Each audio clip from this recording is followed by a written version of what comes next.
አብርሃም ወነቢ ሙሴ አምላከ አብርሃም ወነቢ ሙሴ አጋዕዝተ ዓለም ቅድስት ሥላሴ ተመስገኑ ተመስገኑ ተመስገኑ ትምላለህ እሰይ በውዳሴ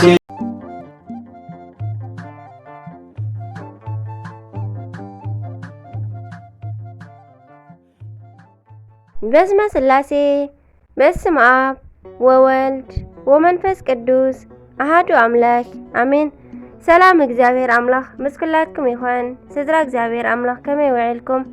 ኣነ እግዚአብሔር ይመስገን። ክብሪ ይስፋሕ መድኃኔዓለም ኣቦይ ልዑል እግዚአብሔር አምላኽና ክሳብ ሰዓት እዚኣ እትጸንሕ እስትንፋስ ዓዲሉ ብጸጋን ብጥዕናን ስለ ዝዓቀበናን ዘጽንሐናን ክብርን ምስጋናን ኣምልኮን ውዳሴን ንዘለዓለም ንዑ ይኹኖ። ከምኡውን ነሳረርት ተሊና ቅድስተ ቅዱሳን ንጽህተ ንጹሃን ወላዲት አምላኽ ወላዲት ቃል ዝኾነት ቅድስቲ ኪዳነ ምሕረት ኣደይ ቅዱስ ወዳ ብዝሃባ ክብርን ምስጋናን ውዳሴን ይብጽሐያ። ከምኡውን ንኹሎም ቅዱሳና እግዚአብሔር አምላኽና ብዝሃቦም ክብሪ ብዝሃቦም ቃል ኪዳን ከከም መዓርጎም ክብርን ምስጋናን ንዘለዓለም ንዖም ይኹን ኣሜን። 11 ጉንበት ናይ ዕለቱ ስንክሳር ድሰምዕ ዘንብብ ፍቕሪ ጎይታ ኣብ ልቡ ይዕንብብ ሓለዋን ጸሎትን ናይ ቅዱሳን ድማ ይረክብ። ዝክረ ጻድቅ ለዓለም የሉ ዝኽሪ ናይ ጻድቕ ንዓለም እዩ ዝነብር። ካብ ኩሉ ክፉእ ዘበለ ክድሕኑ ንቅዱሳን ተማሕፀኑ ኣሜን።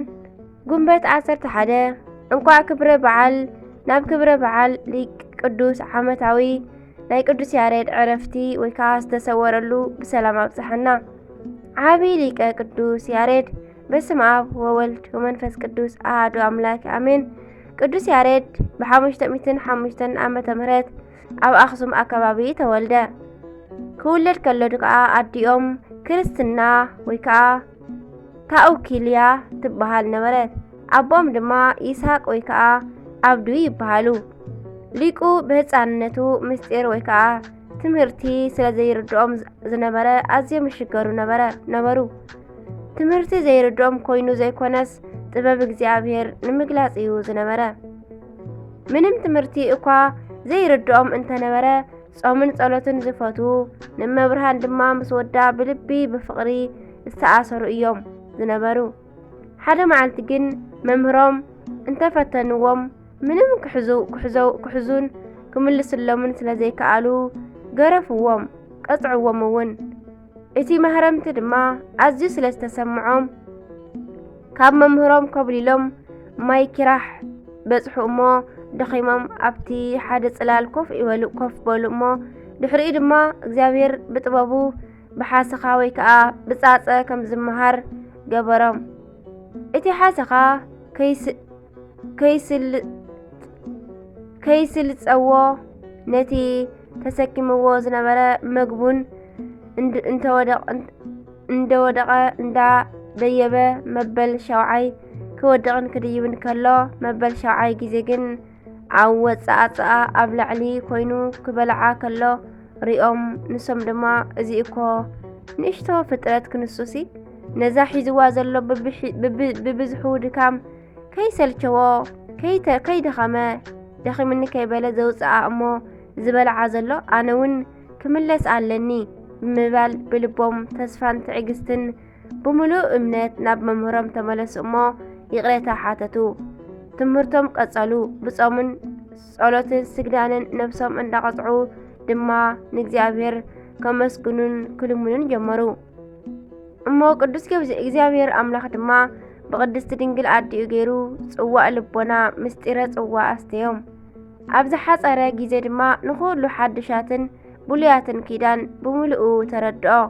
ምስጢራት እውን ክትርጉም ጀመሩ። ያሬታ ድሕሪኡ ድማ ብጾምን ጸሎትን ተጸሚድሉ ኣብ ዝነበሩ ግዜ ቅዱሳን መላእክቲ ሃንደበት ነጺቆም ወሰድዎም እሞ ብዙሕ ዝረአን ዝማሬን ምስጋናን እናዘለሉ መሕደሪ ድማ ኣብጽሕዎም እሞ ኣብኡ ብዙሕ ምስጋናን ዘይማን ሰምዐ እሞ ብኣምሳል 3 ኣዕዋፍ እዝል ግእዝ ኣራራይ ብዝበሃል ብፍሉይ ምስጋና ተምሃሩ። ከመስግን ክዝምሩን ናብ መሬት ሒዝዎም ድማ ክኸይድ ተፈቕዶ እሞ ከመስግን ድማ ጀመረ። ኣዴና ቅድስቲ ድንግል ማርያም ድማ ካብ መሬት ልዕል ኢሉ የመስግናን ይውድሳን ነበረ እሞ አንቀጸ ብርሃን ዝበሃል ድርሰት ድማ ደረሰላ። ኣመስገናን ኩሉ ህዝብን ንጉስን ድማ ካብ ብጣዕሚ ናይ ላይቲ ዜማኡ ተመሲጦም ኣደነቕዎን ክምህሮም ድማ ለመንዎን። ቅዱስ ያሬድ 5 ብሉጻት ድርሳናት ደሪሱ ኣብ ጣና ቂርቆስ ኣብ ዙርምባ ብዙሓት ቦታታት እናተዘዋወረ ኩርሱ ተኪሉ ብምምሃር ብዙሕ ደቂ መዛሙርቲ ኣፍሪ እዩ። ብሰሜን ጎቦታት ኣብ ዝበሃል ቦታ ድማ ብተባሕትዎን ብትግሃትን ምስ ትግሃን መላእኽቲ ብምስጋን ይነብር ነበረ። ኣሜን። ብ576 ክሳብ 571 ዓመተ ምህረት ኣብ 71 ዓመቱ በዚ መዓልቲ 11 ግንቦት ተሰወረ። ኣቦታትና ንቅዱስ ያሬድ ከምዚ እናበሉ እዮም ዝፅውዕዎ። ቅዱስ ያሬድ ጥዑመ ልሳን፣ ንህቢ፣ ሊቀ ሊቃውንት፣ ናይ ሱራፌል ኣምሳል፣ ናይ ቤተ ክርስቲያን እንዝራ፣ ካህነ ስብሃት፣ መዘምር ዘበድርሳን፣ ማህሌታይ፣ ልዑለ ስብከት እንዳበሉ ይፅውዕዎ እዮም። ጸሎቱን በረኸቱን ናይ ቅዱስ ማህሌታይ ያሬድ ምስ ኩላትና ይኹን። ግንቦት 11 ተኸቢሮም ዝውሕሉ ዓመታዊ ናይ ቅዱሳን በዓላት ድማ ቅዱስ ያሬድ ማህሌታይ፣ አቡነሃራ ድንግል ጻድቅ፣ ቅዱሳን ክርስቲናና ይስሐቅ ወልናይ ቅዱስ ያሬድ ወለዲ፣ ቅድስቲ ታውኪልያ አዴና፣ ቅድስቲ አፎምያ ሰማዕት፣ ቅድስቲ ሶፊያ ሰማዕት፣ ቅድስቲ አናሲማ ገዳማዊት፣ አባ ቦፍንቲዮስ ገዳማዊ፣ አባ አሴር ሰማዕት ኢትዮጵያዊ፣ አባ በኪሞስ ጻድቅ። ወርሓዊ በዓላት ድማ ቅዱስ ገላውዲዮስ ሰማዕት፣ ቅዱስ ፋሲለደስ ሰማዕት፣ ብፁዓን ኢያቄምን ሃናን አደያን አቡአን ንቅድስት ድንግል ማርያም አዴና። አሜን። ስንክሳር ድሰምዕ ዘንብብ ፍቅሪ ጎይታ ኣብ ልቡ ይዕንብብ፣ ሓለዋን ጸሎትን ናይ ቅዱሳን ደማ ይረክብ።